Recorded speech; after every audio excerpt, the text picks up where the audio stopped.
A ride-hailing driver was accepting orders, but oddly enough, he kept canceling all the orders from male passengers. However, when the platform assigned him a female passenger, he accepted the order without hesitation. Not long after, Mike drove to the airport where the passenger was waiting. It was already midnight, and Annie's flight had been delayed by 2 hours due to weather conditions. After getting in the car, Annie quickly entered her destination, and Mike realized that the place was 50 kilometers away in a remote suburb. Despite this, Mike didn't say anything and quickly started driving. Shortly after, Annie's mother called her. Through their conversation, Mike learned that, like him, Annie was also from a single-parent family, and her parents were divorced. The place Annie was heading to was her elderly father's home. As they still had dozens of kilometers to go, Annie quickly fell asleep. When she woke up, she noticed Mike staring at her through the rearview mirror. He even mentioned that he really liked her profile picture and complimented her figure. Annie felt speechless and terrified upon hearing this. Instinctively, she took out a pepper spray from her bag and sent a text message to her father, saying that the driver was a bit strange. At that moment, Mike suddenly made a sharp turn and drove into a small road. Annie immediately panicked and told Mike that this wasn't the right way.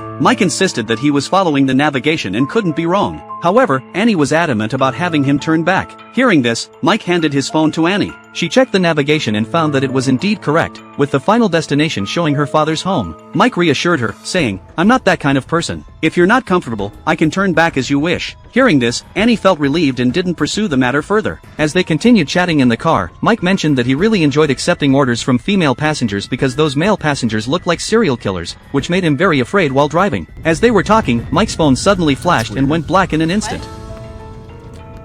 I don't know, it was like my phone just had like an aneurysm or something.